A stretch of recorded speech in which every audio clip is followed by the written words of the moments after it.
أعوذ بالله من الشيطان الرجيم. بسم الله الرحمن الرحيم. وما منع الناس أن يؤمنوا إذ جاءهم الهدى إلا أن قالوا أبعث الله بشرا رسولا. صدق الله العظيم. سبحانك لا علم لنا إلا ما علمتنا إنك أنت العليم الحكيم. وما منع اور نہیں روکا الناس لوگوں کو ان یؤمنوا اس بات سے کہ وہ ایمان لے آئیں اس جب آ گئی ہم ان کے پاس الہدا ہدایت اللہ مگر اس بات نے ان کے قالوا انہوں نے کہا اب آزا کیا بھیجا اللہ نے بشرا ایک آدمی کو رسول بنا کر لوگوں کا آپ صلی اللہ علیہ وسلم کی رسالت کے اوپر ایک اعتراض یہ بھی تھا. بہت سارے لوگوں کے ذہنوں میں کچھ تحفظات آتے تھے، کچھ اعتراضات آتے تھے، تو قرآن کے نزول کے ذریعے اللہ تعالیٰ لوگوں کے تحفظات کو دور کرتا اور لوگوں کے اعتراضات اللہ تعالیٰ سمجھاتا. جو اپنے سوالات کے اندر مخلص ہوتے وہ جواب سے مطمئن ہو جاتے، کلمہ پڑھ لیتے. لیکن بعض لوگ ایسے تھے کہ جنہوں نے یہ عزم کر رکھا تھا کہ جو بھی ہو جائے، اگر مردے زمین سے زندہ ہو جائیں اور یہ کہہ دیں کہ یہ محمد ہے، اللہ کا رسول ہے، اس کی رسالت کو مان لو، تو کچھ لوگوں کا ذہن یہ تھا کہ تب بھی ہم نے مان کر کے نہیں دینا. ایسے ضدی لوگ، عنادی لوگ جب یہ کوئی معجزہ مانگتے یا کوئی اعتراض کرتے ہیں تو محض نکتہ چینی کے لیے، اپنے آپ کو مطمئن کرنے کے لیے نہیں، محض پریشان کرنے کے لیے، محض دوسروں کو گھٹمٹ کرنے کے لیے، محض اس لیے اعتراضات کرتے ہیں یا معجزات مانگتے ہیں کہ معجزہ نہیں آئے گا تو ایمان نہ لانے کی بات ہمارے اوپر نہیں آئے گی. ہم کہیں گے کہ ہمیں تو مطمئن نہیں کر سکے، ہم نے ایک بات رکھی تھی، ہمیں جواب ہی نہیں دیا، تو ایمان نہ لانے کی بات ہمارے اوپر نہ آئے، ان کے اوپر آ جائے. اب رسول اکرم صلی اللہ علیہ وسلم کے اوپر ایمان لانے سے بعض لوگوں کو یہ رکاوٹ تھی. کہتے تھے کہ یہ تو ہماری طرح انسان ہے، کھاتا ہے، پیتا ہے، چلتا ہے، شادیاں کرتا ہے، اس کے بچے ہیں، ایک انسان کیسے رسول ہو سکتا ہے؟ گویا کہ ان کے ذہن میں یہ بات ہے کہ نبی کوئی مافوق الانسان چیز ہونی چاہیے کہ جس کو دیکھ کر کے ہم مرعوب ہو جائیں اور مان لیں. ان کے ذہنوں کے اندر یہ بات ہے کہ نبی کوئی فرشتہ ہو اور ہم اس کے اوپر ایمان لے آئیں. یہ بڑی ایک حیرت کی بات رہی ہے کہ اکثر لوگوں نے رسالت اور بشریت کو تسلیم نہیں کیا. جب رسول حیات ہوتا ہے تو دیکھیں ایک طرف کی افراد ہے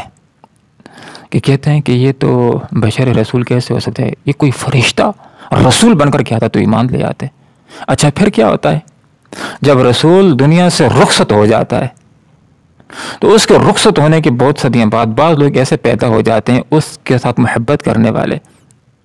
وہ کہہ دیتے ہیں کہ وہ بشر نہیں تھا، کوئی اور چیز تھی، نور تھا، کہہ دیتے ہیں خدا تھا، کہہ دیتے ہیں بشر نہیں تھا، خدا کا بیٹا تھا، کبھی کہہ دیتے ہیں کہ خدا اس کے اندر حلول کر گیا تھا. تو بشریت اور رسالت اس کو دور دور سمجھتے ہیں. تو اعتراض یہ کیا کہ یہ تو انسان ہے، محمد صلی اللہ علیہ وسلم بشر ہے، اگر کوئی فرشتہ نبی بن کر کے آ جاتا تو ہم مان لیتے، ایمان لے آتے. تو اب اللہ رب العالمین نے لوگوں کو مطمئن کے جواب دیا کہ ہم نے فرشتے کو رسول بنا کر کے کیوں نہیں بھیجا اور ہم نے انسان کو رسول بنا کر کے کیوں بھیج دیا ہے، اس کا جواب دیا گیا. تو فرمایا کہ لوگوں کو منع نہیں کیا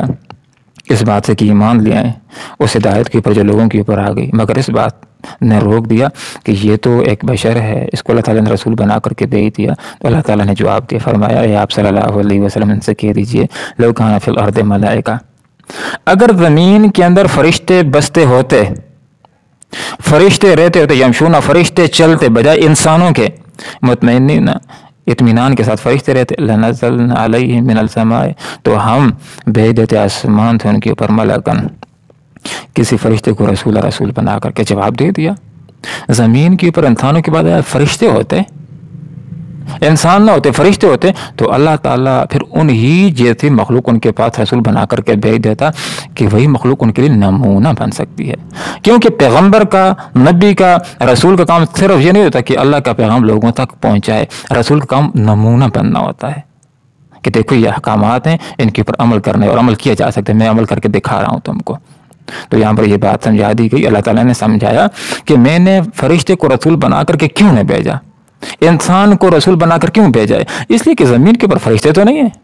انسان اگر فرشتے ہوتے تو کسی فرشتے کو نبی بنا کر کے بھیج دیا جاتا، لیکن انسان ہے تو اس لیے کسی انسان ہی کو ان کے لیے رسول بنانا مناسب ہے، وہی ان کے لیے نمونہ بن سکتا ہے۔ اب یہ بات سمجھا دی گئی ایک اور انداز کے اندر کہ اگر بالفرض ہم کسی فرشتے ہی کو رسول بنا کر کے بھیج دیتے تو یہ دو حال سے خالی نہیں ہے، یا تو اس فرشتے کو ہم بھیجتے فرشتے کی شکل میں تو یہ دیکھنے کی سکت ہی نہ رکھتے، اور اگر ہم اس فرشتے کو بھیج دیتے انسان کی شکل میں تو یہ کہتے کہ ہمیں کیسے معلوم ہو کہ یہ واقعی ہی فرشتہ ہے، یہ تو ہماری طرح ایک انسان ہی ہے، اور وہ ان کے سامنے عمل بھی کرتا تو پھر یہ اعتراض کر دیتے کہ یہ تو فرشتہ ہے، عمل کر سکتا ہے، ہم تو بشر ہیں، ہم کیسے اس کی طرح عمل کر سکتے ہیں؟ تو یہ بات سمجھا دی کہ مناسب انسانوں کے لیے یہی تھا کہ ان کے درمیان کسی بشر، کسی انسان ہی کو رسول بنا کر کے بھیج دیا جائے، تو اللہ تعالیٰ نے بشر ہی کو رسول بنا کر کے بھیجا ہے کہ بشر نے لوگوں کو تک صرف اللہ کا پیغام نہیں پہنچانا بلکہ لقد کان لکم فی رسول اللہ اسوۃ حسنہ، رسول نے لوگوں کے لیے نمونہ بھی بننا ہے۔ قرآن کے اندر جو جو احکامات آتے گئے، رسول اکرم صلی اللہ علیہ وسلم نے پڑھنا بھی سکھایا، نعت بھی سکھایا، تلاوت کرنا بھی سکھایا، اور آپ صلی اللہ علیہ وسلم نے آیات کے اوپر عمل کیسے کیا جاتا ہے عمل کر کے بھی دکھلایا۔ ایک آدمی نے ام عائشہ صدیقہ رضی اللہ عنہ سے آپ صلی اللہ علیہ وسلم کے اخلاق مبارک کے بارے میں پوچھا، تو انہوں نے کہا کہ کیا قرآن نہیں پڑھا ہے؟ کان خلق القرآن، آپ صلی اللہ علیہ وسلم کے اخلاق مبارک تو قرآن تھا کہ قرآن نے جیسے کہا رسول اللہ نے اس طرح کیا ہے، اور آپ صلی اللہ علیہ وسلم نے لوگوں کے سامنے عملی نمونہ پیش کیا۔ اگر یہ آیات نازل ہوئی کہ نماز پڑھو تو پڑھ کر کے دکھایا ہے، آیات نازل ہوئی کہ حج کرنا ہے کر کے دکھایا ہے، آیات نازل ہوئی کہ جہاد کرنا ہے تو ایسے نہیں کہ بس نعوذ باللہ پیچھے بیٹھ کر لوگوں کو جہاد میں بھیجتے رہے، نہیں، آپ صلی اللہ علیہ وسلم اگلی صفوں میں ہوا کرتے تھے۔ تو جو جو آیات نازل ہوتی گئیں آپ صلی اللہ علیہ وسلم نے لوگوں کو عمل کر کے دکھلایا کہ کیسے عمل کیا جاتا ہے۔ قل کہہ دیجیے کفا کافی باللہ، اللہ تعالیٰ شہیدن گواہ بینی و بینکم، میرے اور تمہارے درمیان۔ مفہوم یہ ہے کہ تم اگر میری رسالت کا انکار کرتے ہو، رسول تسلیم نہیں کرتے ہو، تو میری رسالت کے اوپر اللہ گواہ کافی ہے۔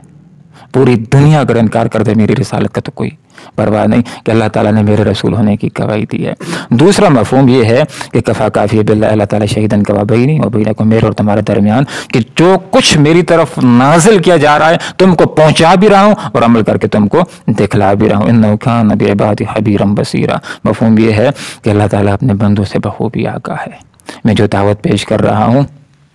اس کے جواب کے اندر کون مان رہا ہے، کون نہیں مان رہا، اور کون نکتہ چینیاں کر رہا ہے، سب اللہ رب العالمین کی نگاہ کے اندر ہے۔ تو جو ایمان لا رہے ہیں، نیکی کے راستے کی طرف آ رہے ہیں، اللہ تعالیٰ دیکھنے والا ہے، مراد ہے کہ ایک دن اللہ تعالیٰ ان کو اچھا صلہ دے گا۔ اور جو لوگ نہیں مان رہے اور پریشان کرنے کے لیے نکتہ چینیاں کرتے ہیں، کبھی کیا اعتراض کرتے ہیں، کبھی کیا اعتراض کرتے ہیں، تو ایسی بات نہیں کہ اللہ کی نگاہ میں نہیں ہے، دیر یا بدیر اللہ تعالیٰ ان کو ضرور سزا دے گا، اور سزا دینے ہی کے لیے اللہ تعالیٰ نے کڑی دوزخ تیار کر رکھی ہے۔ اللہ تعالیٰ قرآن و سنت کو سیکھنے کی، سمجھنے کی اور اخلاص کے ساتھ عمل کرنے کی توفیق عطا فرمائے۔ آمین وآخر دعوانا الحمدللہ رب العالمین۔ وما منع، اور نہیں روکا، الناس لوگوں کو، یؤمنوا، اس بات ہے کہ وہ ایمان لیں، اس جب آ گئی ہم ان کے پاس الہدیٰ ہدایت، اللہ مگر ان اس بات نے کہ قالوا انہوں نے کہا ابعث کیا مبعوث کیا اللہ تعالیٰ نے بشرن ایک بشر کو رسول بنا کر. قل کہہ دیجیے لو کان اگر ہوتے فی الارض زمین میں ملائکۃ فرشتے یمشون جو چلتے مطمئنین اطمینان سے لنزلنا تو ہم نازل کرتے علیہم ان کے اوپر میرے سماء آسمان سے ملکن کسی فرشتے کو رسول بنا کر. قل کہہ دیجیے اے آپ صلی اللہ علیہ وسلم کفا کافی باللہ اللہ تعالیٰ شہیدن گواہ بینی میرے درمیان و بینکم اور تمہارے درمیان انہ بے شک وہ کان ہے بعبادی اپنے بندوں سے خبیرن خبر رکھنے والا بصیرہ خوب دیکھنے والا. اللہم ربنا آتنا فی الدنیا حسنہ وفی الآخرۃ حسنہ وقنا عذاب النار وصلی اللہ تعالیٰ علی خیر خلقہ محمد وآلہ واصحابہ اجمعین برحمتک یا ارحم الراحمین.